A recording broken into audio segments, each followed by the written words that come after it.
Naguluhan si Maria at inisip niya mabuti kung ano ang kahulugan ng ganoong pag-uusap. Sinabi sa kanya ng anghel, "Huwag kang matakot, Maria, sapagkat naging kalugod-lugod ka sa Diyos. Makinig ka, ikaw ay maglilihi at manganganak ng isang sanggol na lalaki at siya ay papangalanan mo Jesus. Siya ay magiging dakila at tatawagin anak ng kataas-taasang Diyos. Ibibigay sa kanya ng Panginoong Diyos ang trono ng kanyang amang si David upang maghari sa kanyang ako magpakailanman.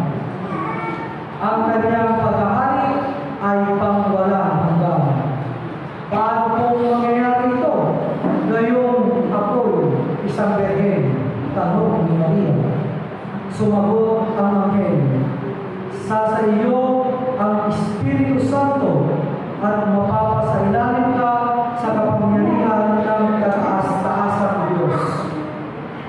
Dahil dito, ang isisilang mo'y banal at tatawagin anak ng Diyos.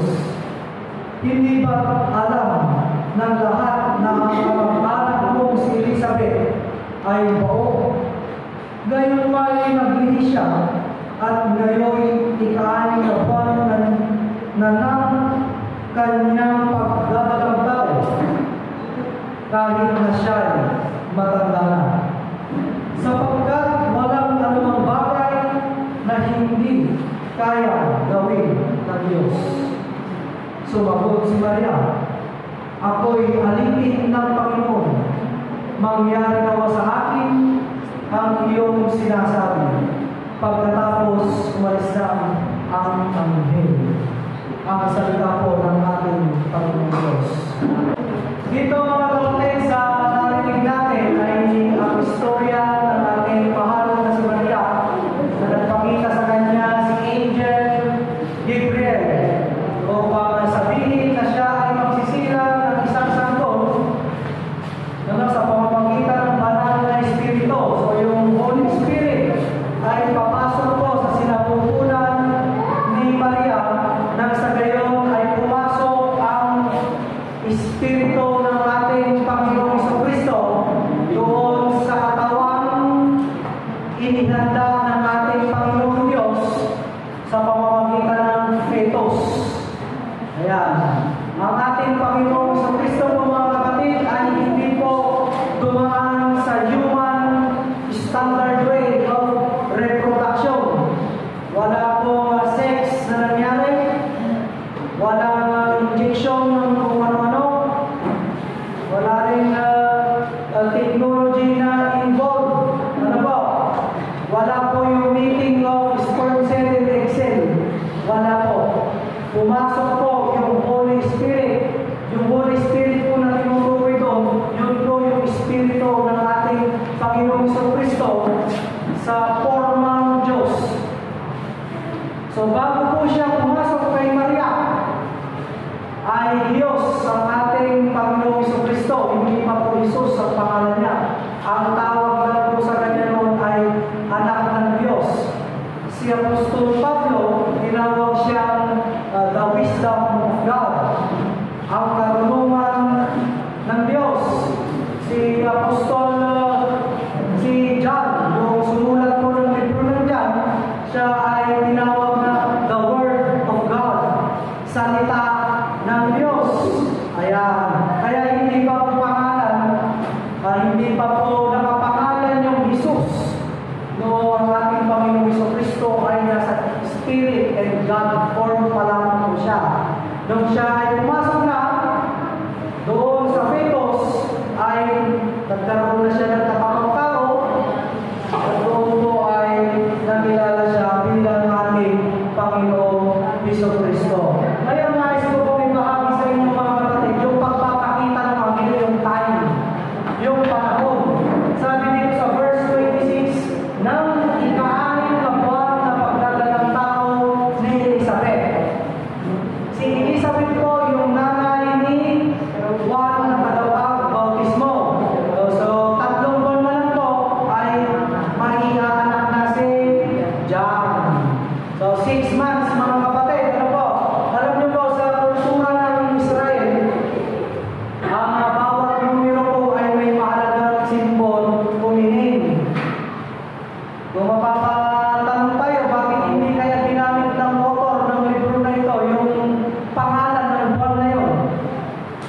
din pong kalendaryo kasi sa Hebreo.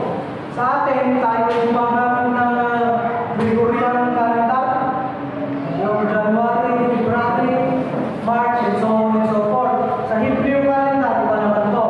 Pero dito ay specify yung word na 6, ika-6. Sa kultura po nila, ang meaning po ng 6 ay imperfection. Imperfection, mga kakulangan, mga corruption. Yan, lahat ng kasamaan na dulot ng kasalanan ay naka-attribute sa number 6. Ano yung numero ni best friend? 666. Yung 6, masamang-masama na. Doblehin mo pa yung 66 ay sobra-sobra masama na. Tatlohin mo pa yung 666, si best friend na yun. Pero mga kapatid, ano po? The 6 symbolizes the imperfection. Kaya mga kapatid, nung ginawa ang mundo, hindi natapos ay kaanin na araw. Kasi yung ikapito, doon nagpahinga. Ang ibig sabihin ng pagpapahinga ng Panginoon Diyos, hindi yung pagtulog, hindi yung ginagawa natin magpahinga, naghihiga, walang gagawin. Pag sinabing nagpahinga yung Panginoon Diyos, ay in-enjoy niya yung kanyang creation. Pinil niya. Kumbaga kung ikaw ay magtitimpla o magluluto mamaya, yung ika-anim mo na pagluluto, ito, ginawa mo ng 6 na oras o magluluto, yung ika-7 oras, yun na yung pagkain mo kung sa napakasarap mong niluto. Ano, hindi mo ipapabalo, ibibigay mo sa, di ba, bawal mo magbalo naman. Kaya, okay po. Kaya yung ikapitong araw mga kapatid, yung ginawa ng ating Panginoon Diyos, yan na yung talagang pag yung O-A-W-E. O siya. Parang wow, na-excite yun na yun. At tinignan niya, kung gano'n maganda, ang feeling niya, enjoy niya. Okay. Ngayon, yung sabi natin ay 6, nagre-represent sa imperfection. Yung 7 naman, yan ang nagre-represent sa perfection. Yan ang numero ng Panginoong Diyos. Okay po. Sa mga inchik, yung number 13 ang malas. Oo. Dito sa atin, hindi lang number 13, dapat Friday 13. Yan. So, mga numero, kakaiba, ano? Namatay ang ating Panginoong Jesucristo ayon sa mga historians at theologians ng ganap na alas 3 ng hapon ng Biyernes. Yung kabaligtaran ng 3 p.m. ay 3 a.m. Kaya nga sa 3 a.m. puro pagdibunyohan ang nangyayari. Binubulto ka kung ano-ano hindi pagaganda. Kaya pag nagising ka ng alas 3, piling mo may multong sumusubaybay sa'yo. At sa mga horror film, hindi lang alas 12 ng midnight, kahit yung alas 3 na madaling araw. Kasi kabaligtaran. Ganyan ang tao, ano, na pagaling gumawa ng mga symbols and meanings sa mga numero. Kaya mga kapatid, tandaan natin yung number 6 at ika-6 na buwan. Ngayon, nung kapanahunan nila, pag ang anghel ay nagpakita sa'yo, it means 3 things. Una, blessing, may matatanggap ka. Yan. O kaya, may papagawa ang Panginoong Diyos sa'yo. May mission ka, may ministry. Pangalawa ay warning. Wawarningan ka. Yung mga warning, katulad ni Noah, ginagawa ng art ng barko. Sino pa? Yung silok. Pagkita yung anghel para warningan kasi susunogin na po yung Sodom at Gomora. At syempre, mga kapatid, yung ikatlo, distraction, mga kapatid. Pero yung panahon ng distraction, hindi po pupunta yung anghel para sasabihin, ay, wawasakin mo ngayon. Hindi. Once na dumating yung anghel, wasak ka na. Yan po ay nangyari doon sa mga taga-Assyria. Kung hindi ako nagkakamali kasi si Haring Hezekiah noon ay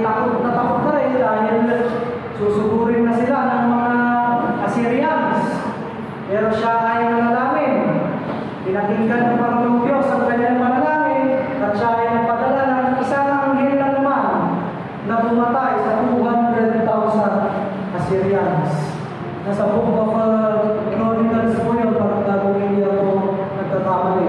One angel can destroy 200,000 armies. Ganun kalakas ang isang anghel, mga kapatid. Okay po. Pero dito, nalaman natin, blessing. Nagpakita si isang anghel kay Maria kasi ipapanganak niya ang Misaya, ang Savior ng tao, ng lahat ng tao na sasampalataya sa kanya, and you will call him Jesus. Sa ibang text, Emmanuel, you will call him Emmanuel, which means God is with us. Ayan.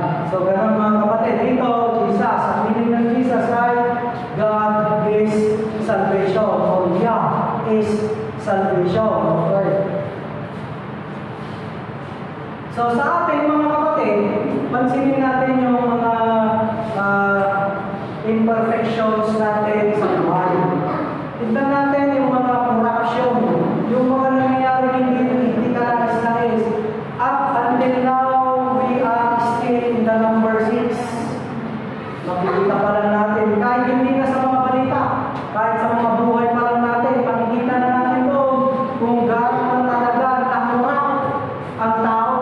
Even Christians, when we say corrupted, parang memory card, pag na-corrupt, sira na yan. Diba? Yung pag-iisip ng tao, sira. Kahit Christian yan. Sira pa rin yan. Kasi yung kasiraan na yun ay nagmula pa kay Adan at Eva. Hindi yung kasalanan yung namanan natin. Ang namanan natin mga kapatid yung kasiraan. Corruption of our soul because of sin. So nagdoon pa rin tayo mga kapatid.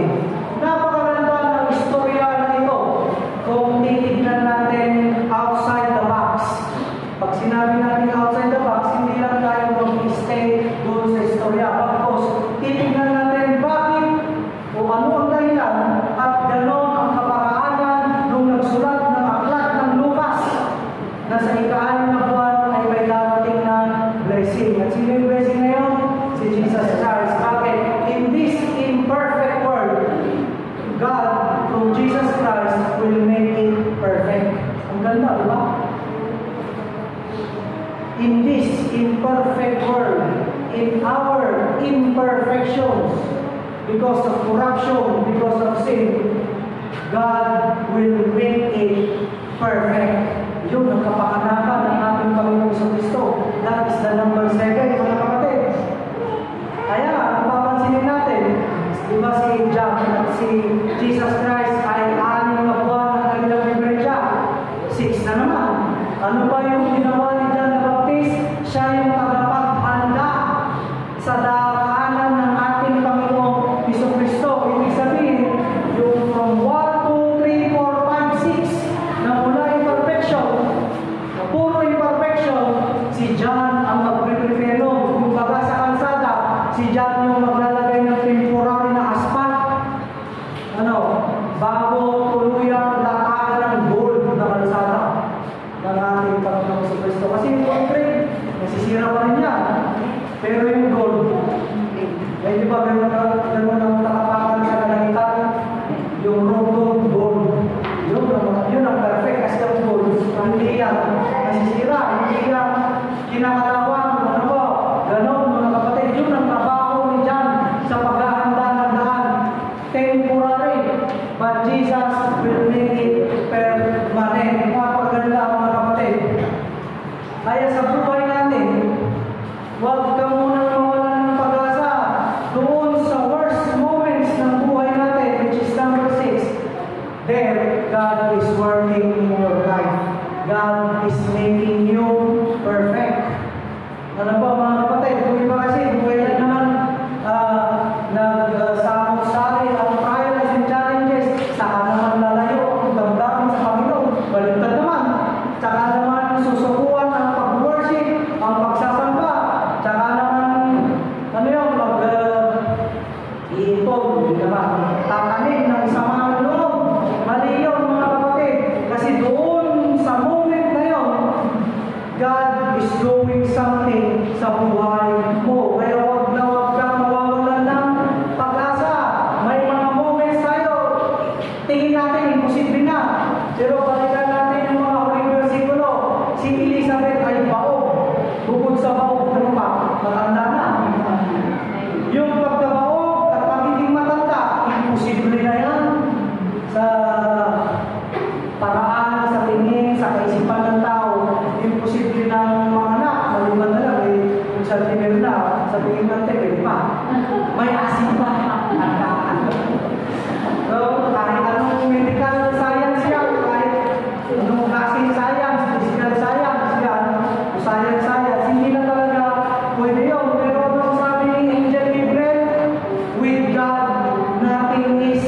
impossible.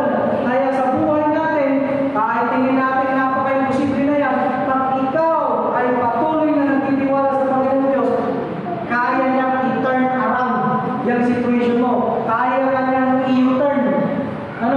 Kaya niyang baguhin yung sitwasyon mo.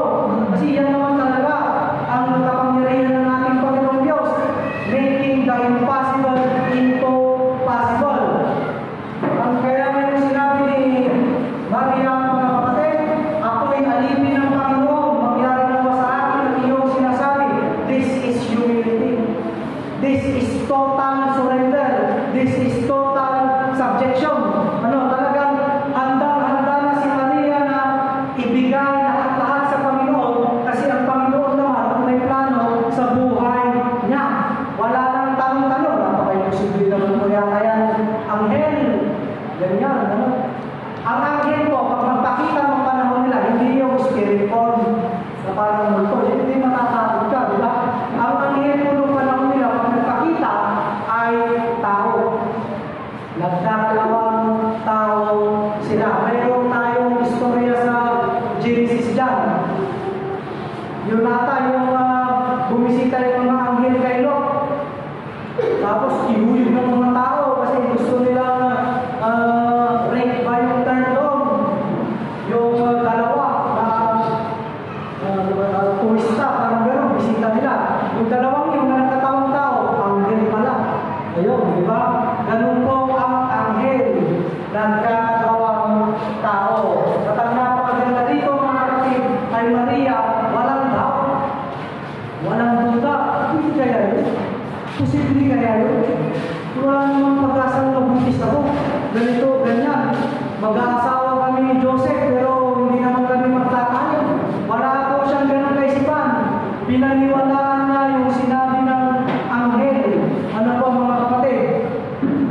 At sa pamamagitan nun, ay talagang isinuko niya ang lahat-lahat sa ating Panginoon. At nangyari nga, alam natin, after some time, ay nabuntis na nga po si Maria. Kaya hanggang ngayon, tinatawag pa rin siya Virgin Maria. Pero kung nagkaroon ng kapatid si Jesucristo, kaya hindi na po dapat siya tawagin Virgin. Meron na po siyang mga kapatid sa pamamagitan ni Joseph at ni Maria in human reproductive way. Okay po mga kapatid. Yan. So tayo sa buhay natin, kung gusto mo na makagalaw ang Panginoon Diyos freely sa buhay natin, huwag kang magduda. Alisin mo yung duda. Dapat ularan natin si Maria. Total subjectivity. Total surrender. Erase mo na yung white flag. Lord, I surrender everything to you. Sa ganoong paraan lang mga kapatid na mararamdaman mo ang Panginoong Diyos sa buhay mo. Kasi kung marami kang gusto, marami kang iniisip, ay mag-aaway yan, maglalaban yan. Lalo na kung gusto ng Panginoon ay taliwas sa gusto mo, ay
narito pa rin kayo patuloy na kami ay minamahal na ginagabayan ng Diyos.